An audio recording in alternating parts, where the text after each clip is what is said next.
મિત્રો, મહારાષ્ટ્રના કોલ્હાપુરમાં એક ચોંકાવનારો કિસ્સો સામે આવ્યો છે। અહીં હાર્ટ એટેકના કારણે મૃત્યુ થયા બાદ એક વડીલ માણસ ફરી જીવતા થયા હતા અને એકદમ સાજા થઈને તેઓ ઘરે પરત ફર્યા હતા। મિત્રો, આ વડીલ માણસ સાથે અચાનક શું બન્યું અને તેઓ કેવી રીતે ફરીથી જીવતા થયા તેનું કારણ પણ ચોંકાવનારું છે। મિત્રો, મહારાષ્ટ્રના કોલ્હાપુરના કસ્બા બાવડા વિસ્તારમાં રહેતા પાંડુરંગ ઉર્ફે 65 વર્ષના છે। 16મી ડિસેમ્બરની સાંજે પાંડુરંગને અચાનક ચક્કર આવતા અને હૃદયરોગનો હુમલો આવતા તે ઘરે નીચે પડી ગયા હતા।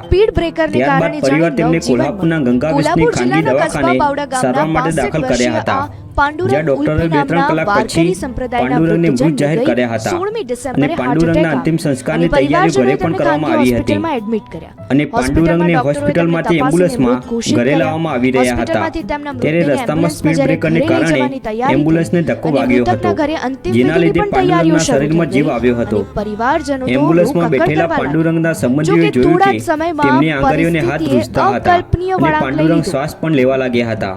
ત્યારબાદ તરત એમને ફરીથી એ જ એમ્બ્યુલન્સમાં કદમવાડી વિસ્તારની મોટી હોસ્પિટલમાં દાખલ કરવામાં આવ્યા હતા અને લગભગ 15 દિવસની સારવાર પછી પાંડુરંગ ગુરુવારે ઘરે પરત ફર્યા હતા અને તેમણે ભગવાનનો આભાર માન્યો હતો। તો મિત્રો, આ ઘટના વિશે તમે શું કહેશો તે કોમેન્ટ કરીને જરૂર જણાવો।